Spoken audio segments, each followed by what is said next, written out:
Welcome to Radio Arizona RV. This is Eric Stark, and today we're going to be recording episode number 21. Today is going to be a conversation about bicycling, getting some exercise. And the reason why I have chosen bicycles as this form of exercise is because I see so many RVers with bicycles. And the RV parks are ideal places to be able to ride a bicycle without having to worry about any cars or on the road, traffic, trucks going by. You know, the things you keep in the back of your mind if you're pedaling down a city street or a rural road. I know here in where we're at in the Welton area, we have agricultural buses that during the wintertime, there's a lot of them moving around on the highways. You have tractors that are, extremely wide, take up 2 lanes. A lot of cars and trucks. So riding a bicycle on the streets in this area is not comfortable. You can do it, but it's the best place to be an RV park. They're safe. You don't have a lot of vehicles moving around.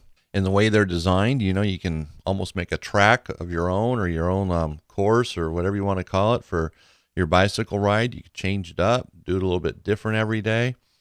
The reason why I've chosen bicycles, though, is like I said, so many RVers have them, but you can get bikes that are pretty cheap. In fact, there's some areas like here, if you come to Welton or the Yuma area for 6 months out of the year, you could probably buy a bicycle when you get here and sell it just before you leave. You're not having to drag it around if you don't want to. If you're going to use it when you get back home, great. But a lot of people might only use it in certain areas or certain times a year. But here, the weather's nice during the wintertime. You don't have any rain to speak of.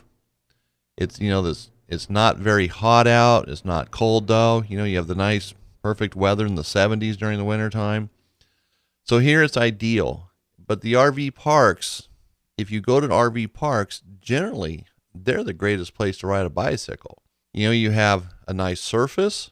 They're generally maintained. You don't have to worry about, the tires washing out in soft sand or anything like that. You don't have to worry about getting hit by other cars. And also in an RV park, there's a lot of RVers there who also have bicycles. So you could actually kind of get a group of people together and do bicycle rides around the park. You could probably talk to the management, get some races going. I mean, we're not talking high competition here, but these are things that stimulate activity. When more people get involved, it becomes a little more exciting to do. It's something you look forward to doing. And then you have others pushing you and you're pushing them. Hey, let's go for a ride today. You're your spouse, your neighbor. You start getting 3 or 4 people active in this. And next thing you know, you might have a group where it becomes a regular routine and maybe going beyond the park. Maybe there's some other places where you can go ride where you feel safe. But the most important thing is to be exercising. As you get older, that exercise becomes more important because now you're moving those joints, those muscles, you're stimulating everything in your body that needs to keep moving, and it's good health and it's not that hard to do. When you think about riding a bicycle, you walk right outside your RV or your park model, you hop on it, you go for a ride. It's not a big deal. You don't have to pack it up on your car, drive 3 miles or 10 miles or 15 miles to a bicycle path where you can go riding in safety, and also maybe because of local ordinances, you have to use that.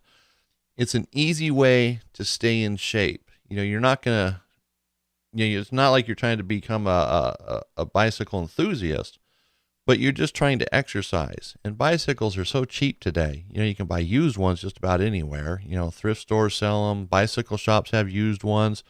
Generally in RV parks, when you drive around, you'll see someone with a for sale sign on their bicycle.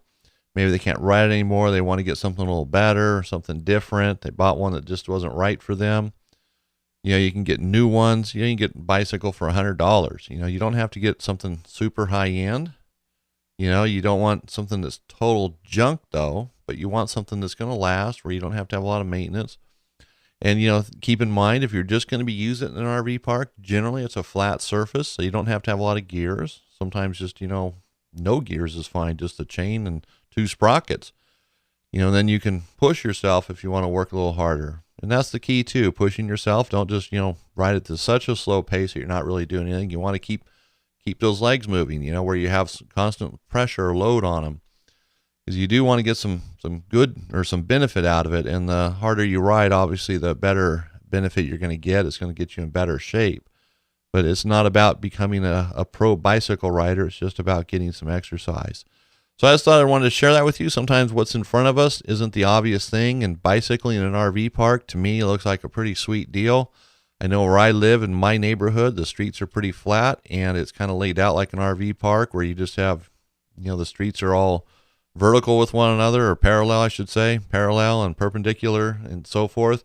So it's easy to pick a path and ride around. It's where some RV parks, they have curved streets and a little bit different, but either way, it's just a nice place or a nice way to be able to ride like that. Walk out of your RV, and you're in a nice, safe environment. You'll probably meet some friends along the way, get some new friends, and you'll also be exercising. And if you're retired, you have the time to do it. And what a great way to do it. You could do it in the morning before you go golfing. You could do it in the afternoon after golfing, or whatever it is that you do that day. In most campgrounds, wherever you go, they have bicycle trails of some sort. So it's not like it's a one-time use. You can use it anywhere you go RVing in most cases. But in the RV parks, especially like what I see here in Yuma, you have nice big parks.